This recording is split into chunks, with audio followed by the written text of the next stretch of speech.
Bismillahirrahmanirrahim. Alhamdulillah. Welcome to EET 306 electrical machines subject. Okay, here are my first phase of slide, and lecture note that I upload to the portal. You can view this slide and this video prior to entering the class. So as of now, I'll be producing a pre-recorded videos for my group, and it's open to other group as well. So I will discuss in terms of the materials that should be presented in the class. So when we have a meeting GMeet on the subject, so I'll be more like discussing the questions, question and answer, and all the concerns that you have on this subject matters.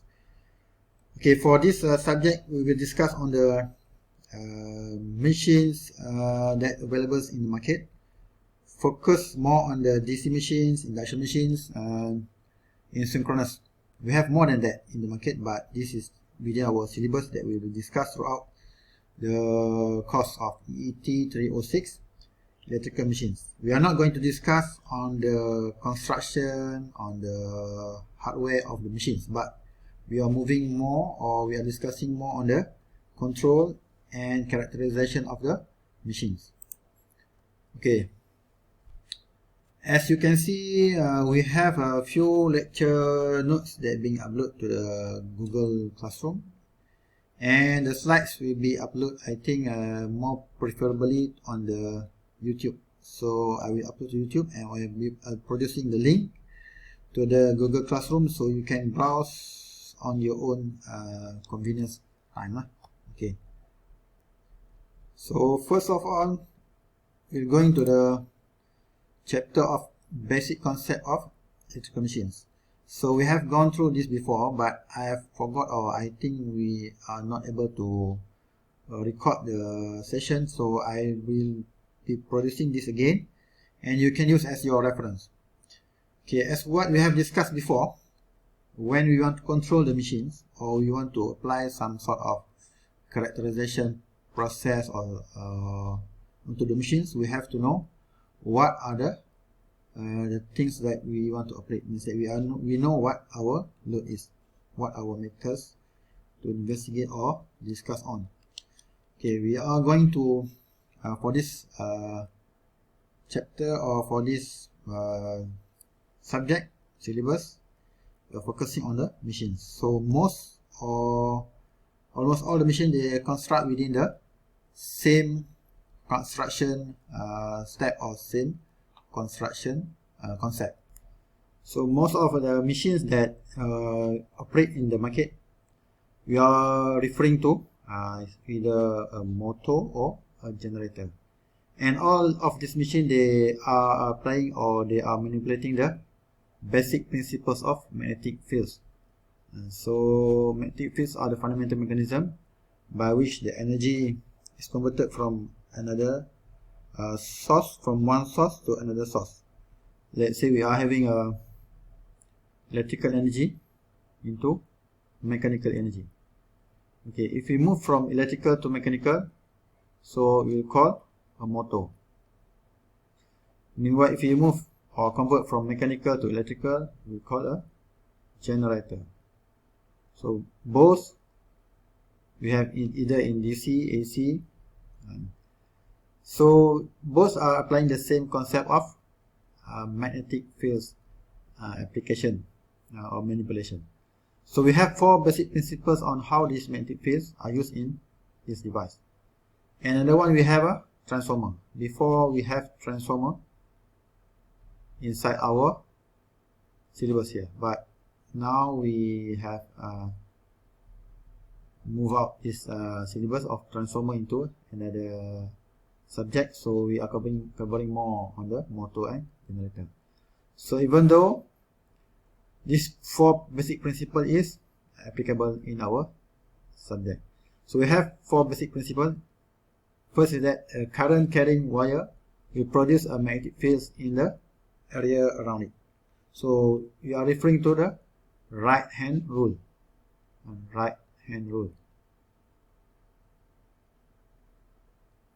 which is when we grip our wire, we have a current carrying wire. So when we grip on it, we shall have a magnetic field we produce around the wire. So we produce in the arrow or in the way or the path which follow your finger. And if you grip a wire, so you have a turning magnetic fields around the wire. So another one is that the second concept or principles we have is that a time changing magnetic field will induce a voltage in the coil of a wire if it passes through that coil. So this is applicable for your generator. Sorry, this is applicable for your motor. We have a time changing magnetic field. So we have an AC source.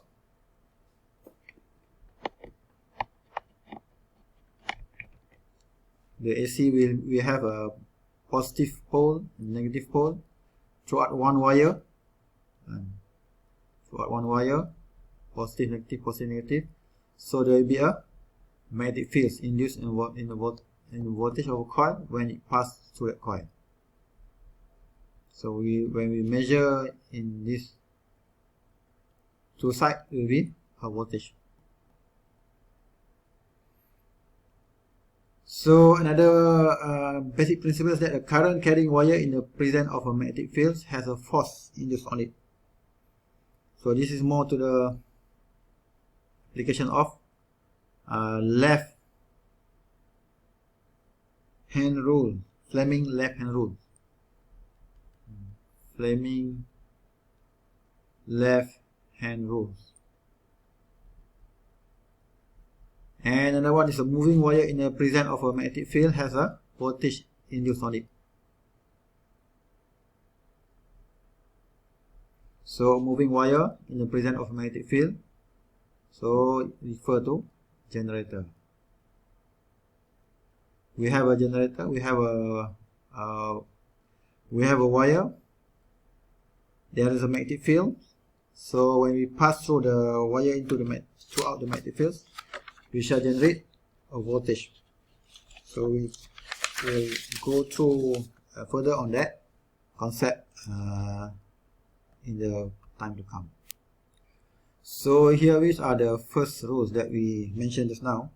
A current carrying wire produces a magnetic field in the area around it. You grip a wire which have a current that conducts at that time through that wire, so you will have a magnetic field.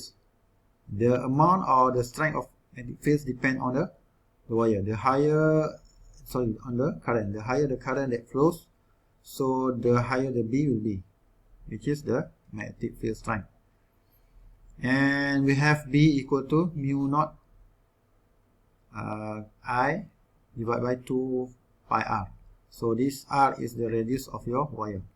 So the higher the current, the higher the magnetic field will be. And this is a constant, mu naught is a constant, and it will not change. But the parameters that you can change is the amount of current that flows through that wire and also the diameter of your wire. So more to the it depends on the currents. The higher the current, the higher the B will be. Okay guys, we're getting the first concept just now, which is a current carrying wire produces a magnetic field in the area around it. So if you have one single wire, let's say within this one single wire we will have 4 or 5, okay, 5 plug linkage.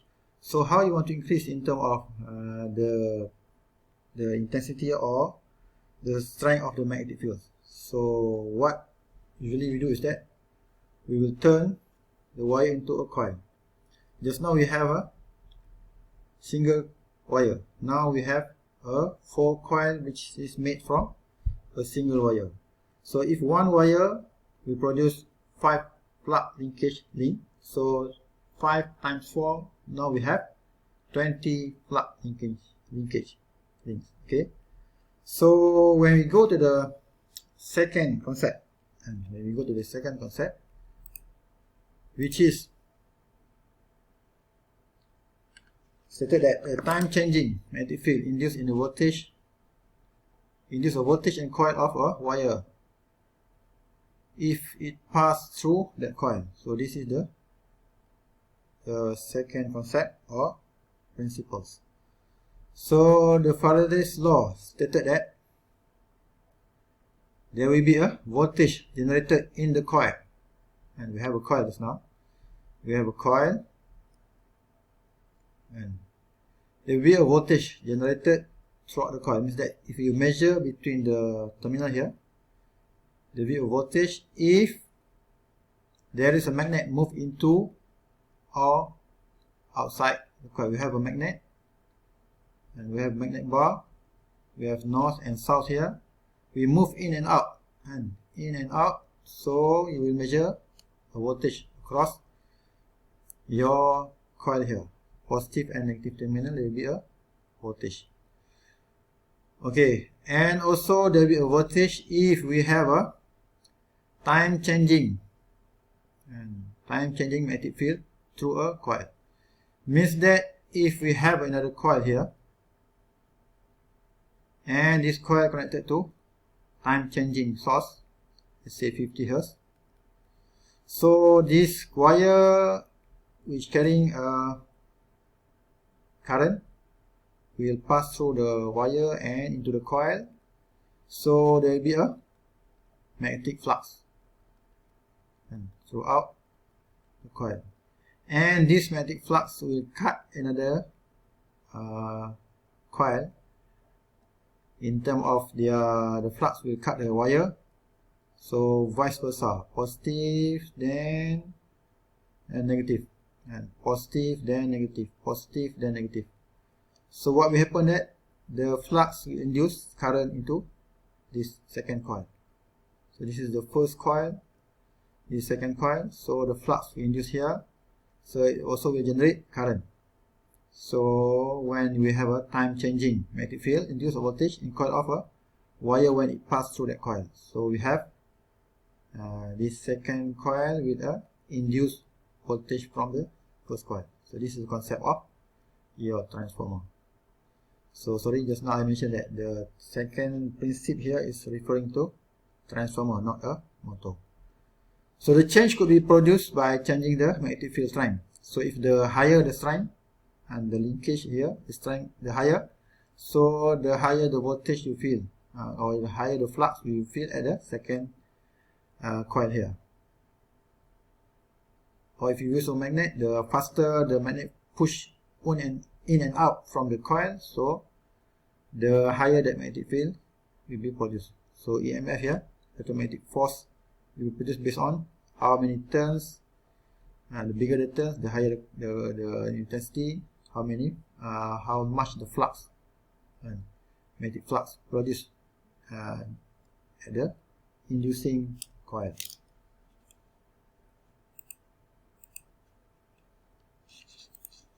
Okay, then the third concept is that we have a current carrying wire in the presence of a magnetic field has a force induced on it.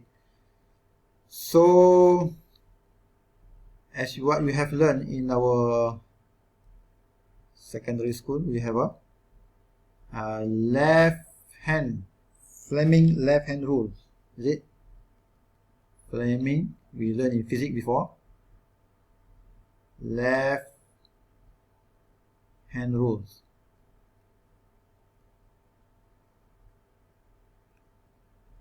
Okay, what it says that if you have any two source, so this is our index finger, this is our middle finger, this is our thumb. So this one will represent, this one for motor, left is for motor, represent force. This one is your magnetic field, this one is your current. So if we have right hand rule is to produce your flux. Okay, if we are referring to a motor, so we better use Fleming left hand rules. So if you have flux and a current carrying wire in the presence of magnetic field has a force induced on it. So if you have this flux in between